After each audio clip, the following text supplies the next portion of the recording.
सभी को नमस्कार बंधुओं, कैसे हैं? आशा करता हूं ठीक होंगे।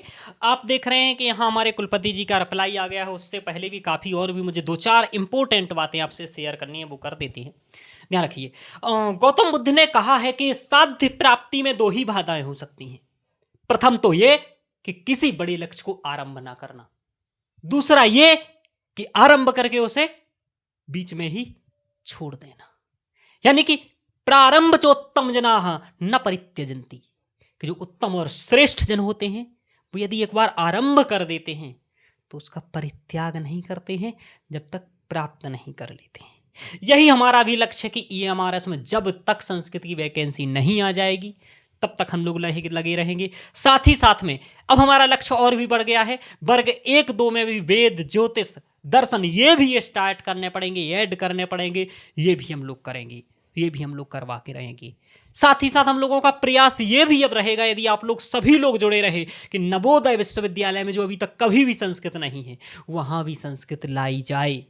जब हमारे साथ हमारे कुलपति जी महोदय हैं साथ में, और ऐसे कई विद्वान यदि साथ आ जाएं तो ये लोकतंत्र है। संघौ शक्ति कलौ योगी, शक्ति है हम सबके पास, हम लोग संस्कृत आरंभ करवा सकते हैं। और एक मैं आपको बता दूं, यदि आप इस सरकार में संस्कृत को यदि लागू नहीं करवा पाए ना तो कभी आप लागू नहीं करवा पाएंगे। क्यों? क्योंकि यही एकमात्र सरकार है जो संस्कृत सनातन के नाम पर वोट लेती है, चुनाव जीतती है। यह सरकार का ही प्रयास है कि सरकार के कारण IKS आया, न्यू शिक्षा नीति में MA स्टार्ट हुआ, लॉ आरंभ हुआ संस्कृत में। ये जो नए नए सब्जेक्ट आए ये हमारे कुलपति महोदय जी के हैं। कुलपति महोदय जी ने कहा था मैं आपके साथ हूँ, हम आपके संपर्क में काम भी करेंगे। और सर ने, गुरु जी ने काम करके दिया है। गुरु जी ने अपनी तरफ से EMRS में संस्था की तरफ से, देश की एकमात्र यूनिवर्सिटी सेंट्रल संस्कृत यूनिवर्सिटी है जिसने इस मुद्दे पर ऑफिशियल नोटिस दिया है। बाकी पाणिनी वाले सो रहे हैं, BHU वाले सो रहे हैं, बस अपना BHU करते रहो, पाणिनी करते रहो, उससे आपको मतलब है। केवल एकमात्र कुलपति जी हैं जिन्होंने निकाला है। टीचर, सभी आभूषणों वाले टीचर सो रहे हैं। अभी तक वीडियो नहीं आई है। कल की वीडियो पर आप लोगों ने इतने व्यूज पहुंच चुके हैं, आपको बताऊं, अभी व्यूज में भी आपको यहां पर दिखा दूंगा। ये व्यूज पहुंच चुके हैं आपकी वीडियोज पर। ये तो कम दिख रहे हैं, 3500 के आसपास पहुंच चुके हैं अभी व्यूज। फिर भी टीचरों के पास पहुंच गई हैं, तब भी टीचर नहीं बना रहे हैं। अच्छा, कुलपति जी ये कर सकते हैं, कुछ टीचर आलस में आकर के कहेंगे हैं ये क्या है, तो सबको साथ आना पड़ेगा। इन सभी विद्यार्थियों का, ये सभी ग्रुप के सभी सीनियर, मेरे कुछ जूनियर, सभी लोग लगे हुए हैं। यहाँ से देखेंगे कल कुछ लोगों के नाम में यहाँ प्रदीप पांडे जी हैं, कुशागर जी हैं, राहुल तिवारी जी हैं, रोहित जी हैं, शक्ति शुक्ला जी हैं, ये काफ़ी एक्टिव रहते हैं। ये हैं शिवकांत जी हैं तिवारी, सौरभ जी हैं, उमाकांत मिश्रा जी, उमेश जी हैं तिवारी जी, उमेश जी, आचार्य रत्नेश दुबे जी, ये भी काफ़ी संघर्ष में लगे हुए हैं। सभी लोग इसमें, ये सब संघर्ष बहुत जोर तोर से, जय श्री राम नाम से कोई भाई हैं, आदर्श शास्त्री जी, पुष्कर तिवारी, शिवम शुक्ला जी, ये भी जोर से लगे हुए हैं, ये सब, और बाकी भी हैं। और बाकी इन सब के बारे में अमित चौबे जी, अंकुर पांडे जी, अतुल जी, अभिषेक जी, शुभम जी, चंद्रकांत जी, अखिलेश जी, और ऐसे हैं। इनमें से लगभग को हम जानते हैं, हमारे ही परिवार के हैं और सभी हमारे परिवार के हैं। संस्कृत के साथ ये लोग खड़े हैं, डट करके मेहनत कर रहे हैं। तो ये लोग, सब लोगों से, इनसे भी आग्रह है कि तब तक नवोदय में अब ना आ जाए जब तक चुप नहीं रहना है। और ना MP में ऑफिशियल जैसे व्याकरण के लिए नोटिफिकेशन आया था कि व्याकरण मान्य की जाएगी वर्ग 1-2 में, तो ऐसे वेद, ज्योतिष और दर्शन भी मान्य जब तक नहीं किया जाएगा तब तक ये हम लोग चलते रहेंगे। संस्कृत की जहां कहीं भी देश में दिक्कत है, हम लोगों का भी कर्तव्य है कि धीरे धीरे उसको ठीक करें। हमारे कुलपति जी हमारे साथ हैं, और कुलपति जी ऐसे साथ नहीं है केवल कहे थे, उन्होंने अपना वादा पूर्ण किया। हमने भी उनसे यही कहा था। कुलपति जी को प्रणाम आज भी हम करते हैं, और इस बहुत है, मतलब बहुत बहुत धन्यवाद मेरी तरफ से भी और सभी विद्यार्थियों की तरफ से।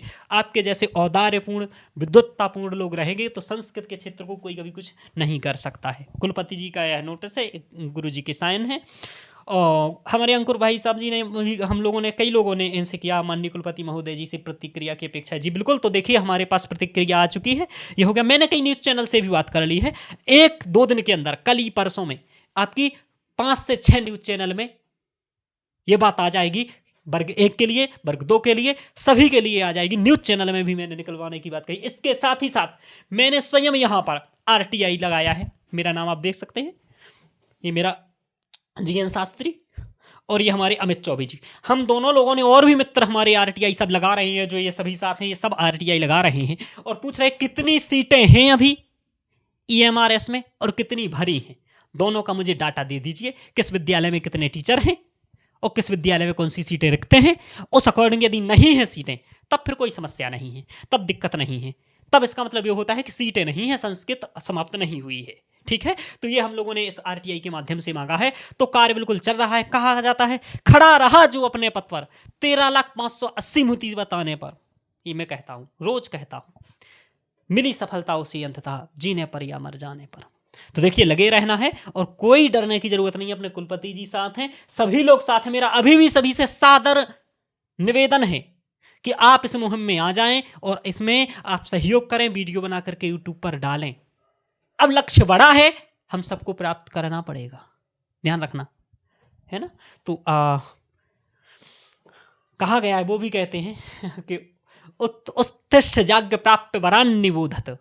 वही वाली बात है कि उठो जागो और लक्ष्य प्राप्ति तक रुको मत। ये सब बातें जो उपनिषदीय हैं, जो कि इन्होंने भी, विवेकानंद जी ने भी कहा है। तो ये सब बातें ध्यान रखते हुए हम लोगों को बहुत बहुत धन्यवाद। अपने कुलपति महोदय जी के पास ये वीडियो पहुंचाना है, अपन को इतना शेयर करना है जैसे कि कुलपति महोदय जी और हम लोगों का साथ दें और ऐसे नोटिस निकाल करके नवोदय में भी आरंभ करवाएं। साथ ही साथ वर्ग 1-2 में जो वेद ज्योतिष दर्शन जो ये नहीं हुए हैं वो भी कराएं। मुझे फॉर्म कहीं नहीं भरनी है, लेकिन मैं RTI भी दूंगा और मैं चैनल पर भी डालूंगा और सबके साथ लगा रहूंगा। ठीक है, तो यह है। ओके मित्रों, आज के लिए इतना ही। आगे जल्दी ही हम लोग अगले में मिलेंगे और अगले विषय पर चर्चा करेंगे। आप लोग इतना शेयर करें, इसी का प्रभाव ये जा रहा है, सब तक पहुंची बात। जो नोटिस में लिखा है आप उससे समझ सकते हैं कि वीडियो की भी बातें लिखी हैं, कैसे लिखी देख लीजिए, किंतु संस्कृत भाषा का उल्लेख नहीं है, सभी का उल्लेख है। गत वर्षों में हमेशा संस्कृत विषयों की रिक्त पदों की अधिसूचित किए जाते थे। संस्कृत एकमात्र भाषा नहीं है, अपितु भारतीय ज्ञान परंपरा का स्रोत है। IKS की बात मैंने कही थी, गुरु जी के ये कथन थे कि IKS, और सच बात है। चलो IKS बहुत अच्छी चीज़ है और आया है, और मैंने भी इसके से किया है। मैंने भी इसका नेट मेरा 1 नंबर से इस बार रखा था, चूँकि संस्कृत से मेरा फोकस था JRF करने पर, तो संस्कृत से JRF हो गया था और मेरा IKS से नेट रुक गया था, PhD हुआ था। तो आदि आदि ये हम लोगों को करना है। तो बहुत अच्छा चीज़ है। आपका ध्यान आकर्षित करना चाहता हूँ, संस्कृत भाषा का अध्यापन कराने वाले शिक्षक संस्कृत के अतिरिक्त भी हिंदी स्थानीय भाषाओं का अध्यापन कराने की क्षमता रखते हैं। बहुत अच्छी बात है ये सर की, मुझे सबसे अच्छी बात लगी। संस्कृत वाला केवल संस्कृत नहीं, मैं जितनी बेहतर और परिशुद्धात्मक स्वरूप में हिंदी समझता हूँ, हिंदी का ज्ञान रखता हूँ, उससे कम संस्कृत का ज्ञान रखता हूं। यानी कि संस्कृत का ज्ञान करने से स्वतः मुझे हिंदी का वैशिष्ट प्राप्त हुआ और ज्ञान हुआ। मेरी भाषा हिंदी बहुत प्रयास रहता है कि अच्छे से प्रयोग करें और लोगों को संस्कृत को ले जाए। तो बिल्कुल ये बहुत बड़ी बात कही कि संस्कृत की डिग्री जिसके पास है वो हिंदी का भी कहीं भी भर पाए। ये भी हम लोगों को एक निकलवाना है लक्ष्य, जो हमारे दिमाग में हमारे सर ने लाया कि अब संस्कृत का जो MA किया है वो हिंदी में भी बिना MA के भर सकता है। ऐसा अपन को नियम लाना है। आगे कहा, महोदय हमारे देश के यशस्वी प्रधानमंत्री जी बार बार उद्बोधन में भारतीय ज्ञान प्रणाली के संवर्धन को सम्मिलित किया जाता है। बिल्कुल कहते हैं इस बात, और यही मैंने पहले प्रधानमंत्री जी की बात को जोड़ा था जहां ये बात कर रहे थे, फिर मैंने गुरु जी की बात को जोड़ा था, कुलपति जी की बात को। कुलपति जी ने बहुत भी शामिल करवाया, जिसकी जड़ भी संस्कृत भाषा ही है। अतः भारतीय ज्ञान प्रणाली के ज्ञान के प्रति विद्यार्थियों को आकर्षित करने के लिए संस्कृत विषय को मूल शिक्षा में जोड़ना रखना आवश्यक है। भारत देश के सभी कोने से शिक्षक और शिक्षा स्नातक बहुत ही दुखी हुए हैं। ठीक है, तो शिक्षक तो अकेला मैं ही हूं और तो कोई उठा नहीं रहा आवाज, है ना। तो उठाना चाहिए सभी को, और हमारे सभी मित्र उठा रहे हैं। ये सब शिक्षक ही हैं, इनमें से कई लोग जॉब भी करते हैं ये लोग, और ये बहुत विद्वान हैं, सभी लोग बहुत प्रबुद्ध हैं। अकेले ये सब आवाज उठा देंगे, है ना, तो मोदी जी दिक्कत आ जाएगा। इसलिए सभी जगह सुन लीजिए इनकी, है ना। चलिए आप सबसे निवेदन है कि इनमें लागू किया जाए। तो आप यहाँ पर देख रहे हैं बात कि कुलपति जी ने जो कहा है ये सब आप लोगों की बातें हैं, कुलपति जी के ही ये विचार हैं इंटरव्यू में जो इन्होंने कहा था। तो आरंभ किया, इसलिए बहुत बहुत धन्यवाद। हम लोग शीघ्र ही आगे मिलेंगे और सभी चीज़ों को वो करवाएंगे। आप कमेंट में एक बार जाकर के देखिए कितने लोग विद्यार्थी निराश हैं अपनी अपनी समस्याओं को लेकर के, संस्कृत की कोई उठाने को तैयार नहीं है। कोई यूनिवर्सिटी, आप बीएचयू यूनिवर्सिटी तक भेजिए, जेएनयू यूनिवर्सिटियों तक भेजिए, जितने भी संस्कृत विद्यालय के हैं, सभी संस्थानों के प्राचार्य हैं, उन तक भेजिए ये बात। हमारे यहाँ चल रही है पाणिनि विश्वविद्यालय, इस तक भेजिए। ऐसे सभी जहां तक हैं सभी प्राचार्यों के और सभी यूनिवर्सिटी से ऐसी नोटिस आने चाहिए चीजों के लिए। यदि ऐसा आप लोग करवाने में सक्षम रहे, अब जिस भी यूनिवर्सिटी से हैं विद्यार्थी, उस पर प्रेशर बनाइए कि नोटिस भेजें। आग्रह यदि गुरुजी करेंगे तो हो जाएगा। और यदि हमारे गुरुजी कुलपति जी से उदार और संस्कृत के उत्थान करने की सोचने वाले शिक्षक रहेंगे, प्राचार्य रहेंगे, कुलपति रहेंगे, तो जरूर ऐसा करवाएंगे। और जो केवल है ना, कहा गया है केवलागो भवति केवलादि, अकेला खाने वाला पाप का भागी होता है। तो ये अकेले जो खा रहे हैं ना वेतन सरकार की, है ना, अगले जन्म में क्या बनते हैं आपके पुराण के अनुसार? हाँ, वही कुत्ते मुत्ते बनेंगे। तो ध्यान रखना, अगर संस्कृत के लिए काम नहीं करोगे तो बहुत दिक्कत होगा, है ना। नरक वगैरह तैयार है, कढ़ाई वगैरह। चलिए ओके मित्रों, तो आज की इसमें इतना ही। धन्यवाद।